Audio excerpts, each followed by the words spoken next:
I want us to talk or think a bit about what is at the heart of what we do, which is getting a speaker and somehow getting something great out of them. How on earth does that happen? I think the start point on this is just to remember how extraordinary a thing it is that a talk works. I mean, think about it. You have a person with a brain and an idea that no one else in the world has, maybe. What is that thing? It's some little unique pattern in their brain, right? And somehow they open their mouth like this, and sound waves go out through the ears of people in the audience. And by some miracle, maybe at the end of 18 minutes, every one of those brains has that same pattern in it. This is astonishing. This is truly astonishing that this can happen at all. It doesn't happen in any other species in quite the same way, as far as we know. And there are lots of ways in which this astonishing process can go wrong. And that's when talks fail. How is it that a receiving brain can be rewired? I mean, think about it. That brain may, as a result of that talk, be different for the rest of its biological life. We're giving someone a new worldview that 30 years later might make them think differently, might make them act differently. How on earth can that happen? Well, the way the brain works is step by step, incrementally. You can't take a complex set of memes, a big knot, and just drop it into a brain, and the brain goes, thank you, and we're done. Doesn't work that way. And there are lots of models that I find helpful. I mean, sometimes I think a TED Talk is almost like playing Tetris with the brain, that you're trying to, all these ideas are coming in, and you're desperately trying to flip them into the right location so that they just slot and land somewhere where they will be received. What would happen if you wanted to persuade a bunch of people to come with you on a journey? What are the two things you need to do? Well, you've got to start where they are, and you've got to give them a reason to come with you. I saw a great example of how that happened just in rehearsal just now. There's a speaker there, Sonia Shah. Now, she was giving a talk about malaria.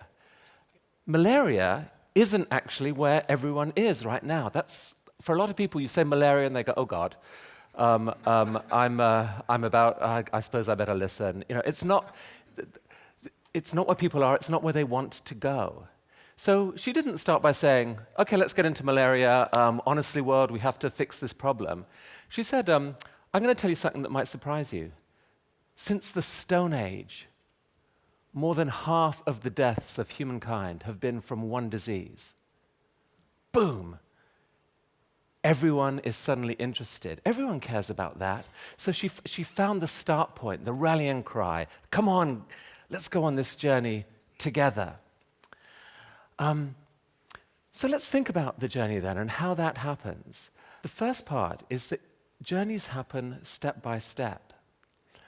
And if you can't see the next step, you can't go on the journey. So let's think about that seeing. Often, people in a talk feel like they're surrounded by fog. They can't see the moment. What generates that fog? Well, often it's language which doesn't land for you. It's conceptual language. It's language which, in the context of a speaker's worldview, makes total sense. But it isn't where the people are. And so if you want to build a concept, you have to build it step by step. You have to use accessible language. You have to avoid jargon. And you have to give examples. Brian Stevenson, in his classic talk, it was so powerful, made this amazing conceptual statement that blew everyone's minds. He said, in many parts of the world, poverty is not the opposite of wealth. It is the opposite of justice. Those words landed like a bomb in people's brains. They only landed that way because he had set it up. He had told stories about injustice and poverty and showed the relationship between them, and then suddenly, boom, gave a conceptual statement that landed, but it was built from the ground up one step at a time. And so talks can't advance difficult ideas without populating them with these rich examples that make sense to us, that allow our brains that operate by analogy to absorb them and put them in place. And that means that there's actually only a limited number of steps you can take in an 18-minute talk. The fog has to be cleared from it. And so one of the biggest tragedies that can go wrong with a talk is that speakers can try and go on too far a journey, and they just put out all those stepping stones without allowing the space between, giving people a chance to make those leaps. Without the examples, people will be left behind, and you think you've taken someone across this sweeping breadth of knowledge. You've actually left them right where they started. It's a tragedy. So the very first thing that has to be done with a talk is to buy into that idea of, okay, I can't do everything in 18 minutes. I need to pick a journey that, we can walk a mile in 18 minutes, right? We can't walk 10 miles. So pick a mile, but make it an interesting mile, a mile that takes you somewhere great, and then make every little step on the way interesting. What else can go wrong in this journey? People might be able to see the next step, but they might not want to go there with you. Why might they not want that? They might decide they don't like you. They might. So we have a lot of sort of pieces in the sort of TED commandments and rules and whatever that we throw out that actually go to this. The reason why we say too much ego on stage is a bad thing is precisely for this reason. If someone comes over as a blowhard or really trying to make themselves sound important, there's an instant natural human reaction of really? I don't like that. We don't like that. We don't like arrogance. We don't like ego. And so we start to shut down, and the willingness to make the step goes. The opposite of that is vulnerability.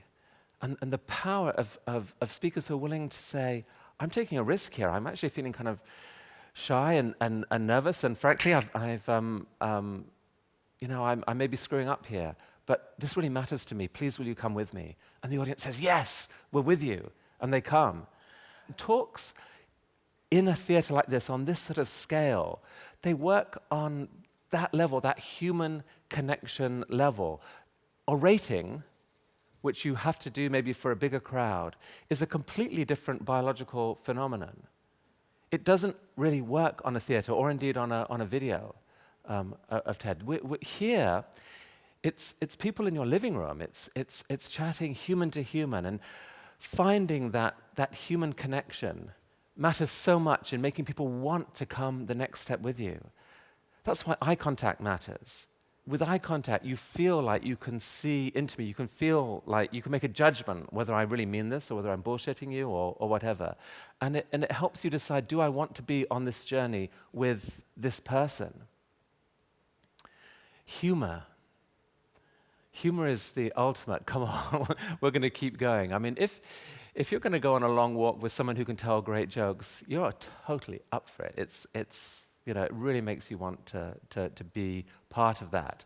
Humor is hard to do right. Not many people can, but it won't have escaped your attention that many of the best TED Talks of all times have been fueled by humor, seduced. The audience, education. Who wants to talk about education typically? Ken Robinson found this way of making it the most delicious, delightful, charming, wonderful experience. He seduced everyone along the journey with him. Everyone was in love with him well before he got to the core ideas that really opened people's minds and made them want to change their lives and commit to education reform, etc. Humor can't be forced, and not everyone can do it. But what everyone can do is connect as a human being, be themselves, be authentic. So it's the journey. It's scoping the extent of it, and not trying to do too much, and then taking people every step of the way. Now, what are the natures of some of those journeys? There are different words we can give them.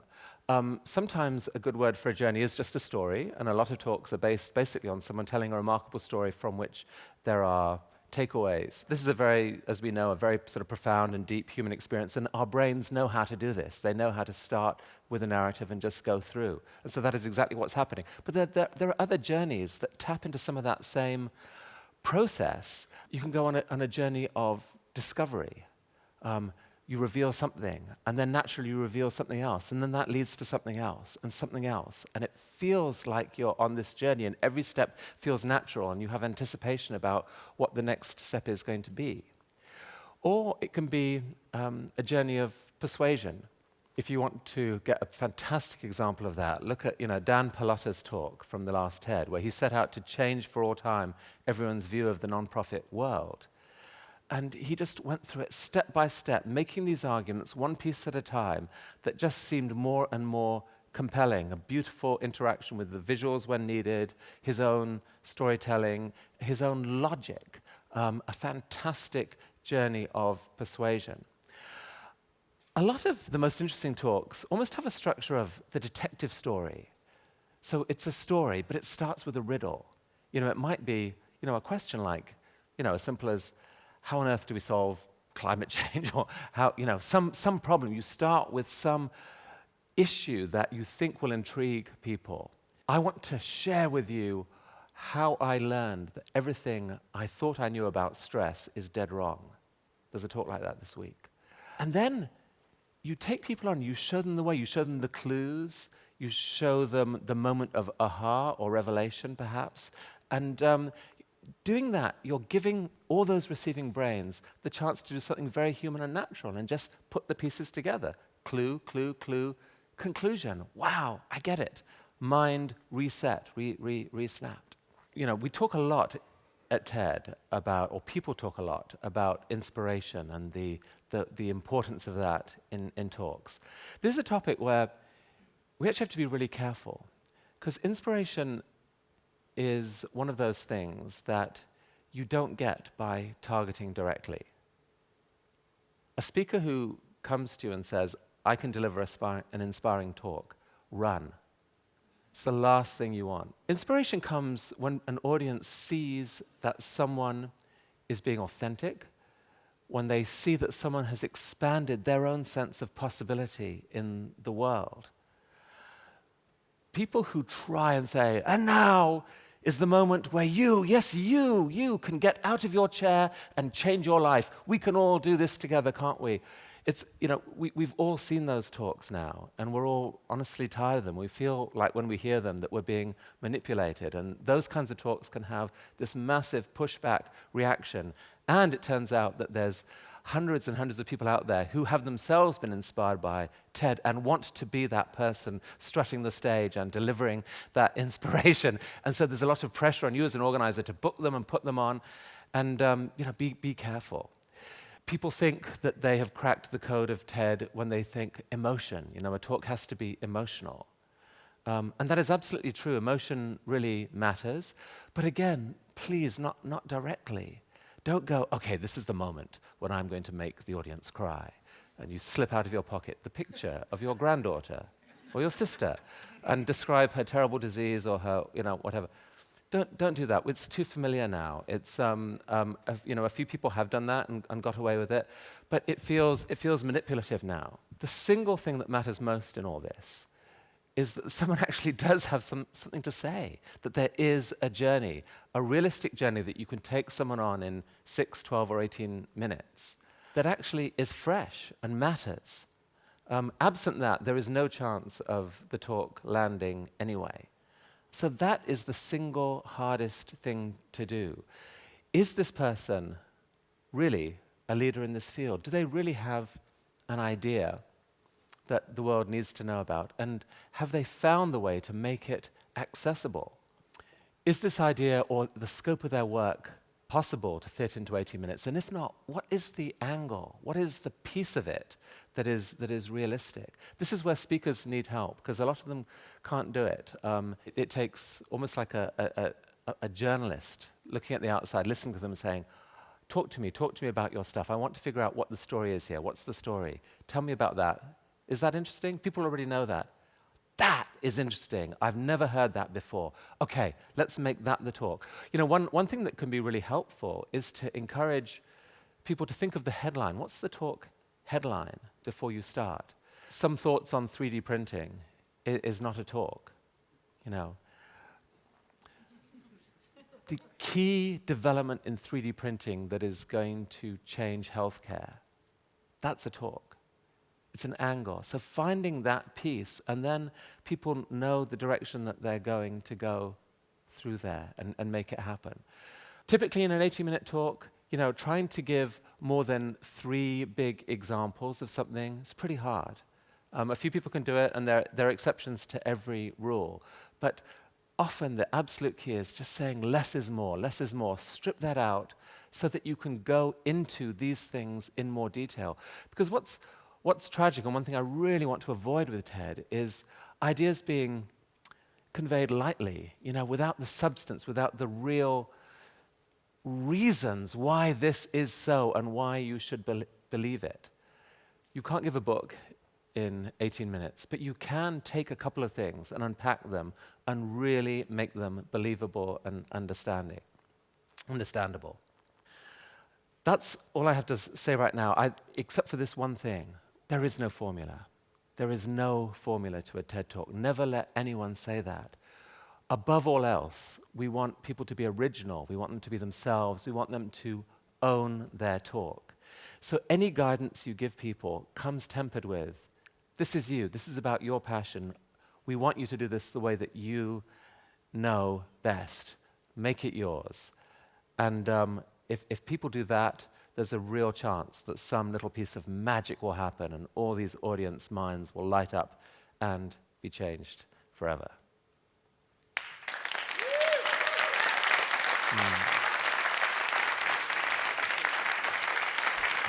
Thank you, Chris. So we have time for a Q&A. I've got a microphone on either side. If you'd like to ask Chris a question, you can hold up your hand and we'll get you a microphone. And while we're doing that, I would like to ask you our first question. This is a sort of an open show. Kelly and I always tell the organizers where we're at and why we're doing something. You've just come from speaker rehearsal. You're probably going right back. How's TEDGlobal 2013 going? It's extremely exciting. The substance in these talks this week is off the charts great. These are not light topics. We're talking this week about the issues that matter most in the world. Issues like inequality, corruption, all manners of interesting technological terms. But the speakers are in deep, and I've already been, just in rehearsal, been shedding tears and wowed and all those things. It's been really wonderful. So let's keep the questions and the answers brief anyway, so we can maximize the number of people who get to ask them. Who's our first question? Go for it, Stefan.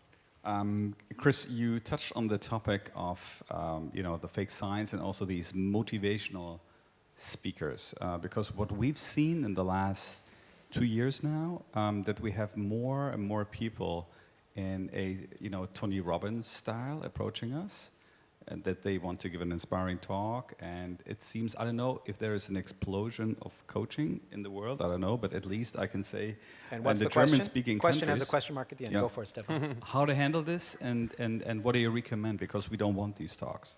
Mostly just say no.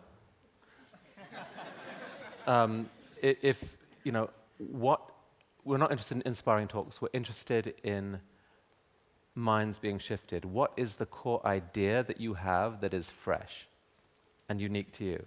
If they can't answer that, run. If you're watching on live stream, you can also type in a question and we'll hear from that. Do we have a microphone over on this side? Go for it. Hi, Chris. I just wanted to find out, with the speaker coaching, where do you draw the line between getting the speaker to be really authentic and getting his story across versus coaching him and maybe over-coaching him and losing that kind of idea? Is there a magic line between how to do that?